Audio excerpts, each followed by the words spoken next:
कहते भैया आप समझ नहीं रहे, ये लोग सीरियस नहीं है, ये सब कहीं न कहीं जुड़े हुए हैं, कहीं न कहीं आश्वासन दिए हुए हैं कि हम हिंदू राष्ट्र बना के रहेंगे। तो भाई ठीक है, अगर हिंदू राष्ट्र भूखे रहने से बनता, जरूर बनाना चाहिए। हालांकि कविता है, दुआ है कि भूखे भजन न होए गोपाला, लेकिन ये जो कॉन्टेक्ट वाली करें ना, हम भूखे भजन में भी गोपाल को याद करेंगे, राम को याद करेंगे। तो एक नया इतिहास ये लोग लिख रहे हैं, तो ठीक है, इनको लिखने दीजिए जी। ठीक कह रहे हैं सुरेंद्र सर आप, लेकिन लगातार इन्हीं सब बातों पर हम चर्चा करते रहे और उसके बाद सब कुछ बातचीत करते रहे, लेकिन नतीजा सिफर रहा। हालांकि कई बातें आगे बढ़ी, आज कई शिक्षक संगठन भी विक्रम सिंह के संपर्क में आ रहे हैं और वो आपस में लड़ाई मिलके। विक्रम सिंह, इन सब के बावजूद क्या लग रहा है, संविदा कर्मियों को लेकर आपकी क्या राय है? सर, संविदा कर्मियों की स्थिति तो बहुत बुरी है। अब कोई भगवान के रूप में आएगा, वही संविदा कर्मियों को बचा पाएगा। अब देखिए, और इस समय तो सबसे बड़ी बात है, सरकार भगवान से भी ऊपर हो गई है, सरकार ही भगवान है। तो जो स्थितियां चल रही है, अब देखिए कौन भगवान के रूप में आता है, कौन अनुदेशकों का बेड़ा पार। नमस्कार साथियों, वीडियो आप सभी शिक्षा मित्र साथियों के लिए बेहद ही महत्वपूर्ण होने वाली है। दरअसल आज की ये खबर आप सभी के अस्थायीकरण को लेकर व रिसेंट में मिलने वाले मानदेय को लेकर है। दरअसल कब तक मानदेय आपका आने वाला है और मानदेय के साथ साथ अगर हम बात करें अस्थायीकरण की क्या चर्चाएं हैं सरकार में, इन सारी बातों के ऊपर इस वीडियो में चर्चा करेंगे। सभी साथियों से एक रिक्वेस्ट है, वीडियो को आप पूरा देखें। चैनल को अभी तक आपने सब्सक्राइब नहीं किया है, सब्सक्राइब भी कर लें। आप चलते हैं अपडेट पर। लगाता है कौन संविदा कर्मियों का बेड़ा पार लगाता है, तो हम तो इंतजार कर रहे हैं और लगातार इंतजार कर रहे हैं। और हालांकि धैर्य कभी कभी जवाब भी दे जाता है, लेकिन इसके अलावा कोई विकल्प नहीं बचा है।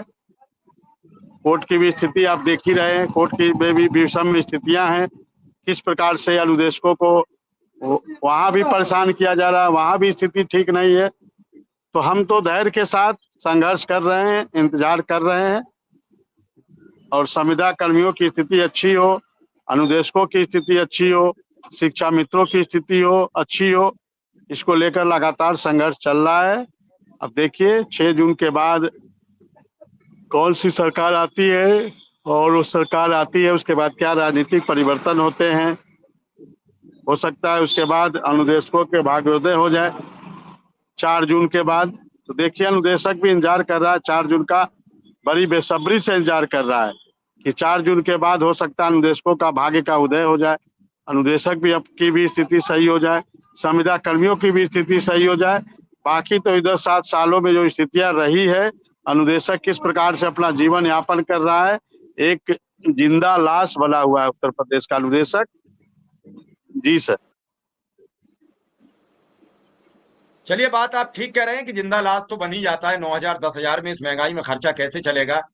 जहां नेता 500 रुपया की बिजलरी की पानी पीता हो, 24 घंटे हवाई जहाज में घूमता हो, कुर्ते पर दाग ना हो, पजामे पर दाग ना हो, सेविंग सुबह ही उठ के बढ़िया करता हो, सुबह ही सब कुछ दुरुस्त हो जाता हो, सुबह ही नाश्ता अलग से टिफिन में रख जाता हो, हवाई जहाज में अलग नाश्ता लग जाता हो, ये सब चीजें बहुत कुछ हैं। अब आज अभी एचडी रेवन्ना, जो प्रज्वल रेवन्ना के पिताजी है, उन्हें गिरफ्तार कर लिया गया है। लगातार कहा जा रहा था कांग्रेस सरकार है, किसी को गिरफ्तार नहीं कर रही है। अब गिरफ्तारी हुई, अब इस पर देखो चर्चा शुरू होगी। संदेश खाली पर पूरी देश की मीडिया नाच रही थी। कर्नाटक का इतना बड़ा केस है, पूर्व प्रधानमंत्री के पोते हैं, सांसद हैं, बीजेपी के उम्मीदवार हैं, और उसके बाद 1 इंच खबर नहीं चली ढंग से। इस देश की मीडिया ने जो सुपारी ले लिया वो बहुत भयानक है। सुरेंद्र सर, एक आपसे मेरा सवाल है कि जितना झटका राहुल गांधी और प्रियंका गांधी ने मीडिया का झेला है, क्या भारतीय जनता पार्टी 15 दिन झेल पाएगी? बहुत छोटा सवाल है। 10 वर्ष का मुकाबला 15 दिन से, अगर ये मीडिया विपरीत हो जाए तो क्या 15 दिन भाजपा वाले टिकेंगे मार्केट में? 15 दिन मीडिया के सवालों का जवाब दे पाएंगे या छोड़ के भाग जाएंगे? नहीं, कतई नहीं टिकेंगे। और ये देखिए, जब लोग कहते हैं कि मालिकों का दबाव, ये मैं सबको नहीं मानता।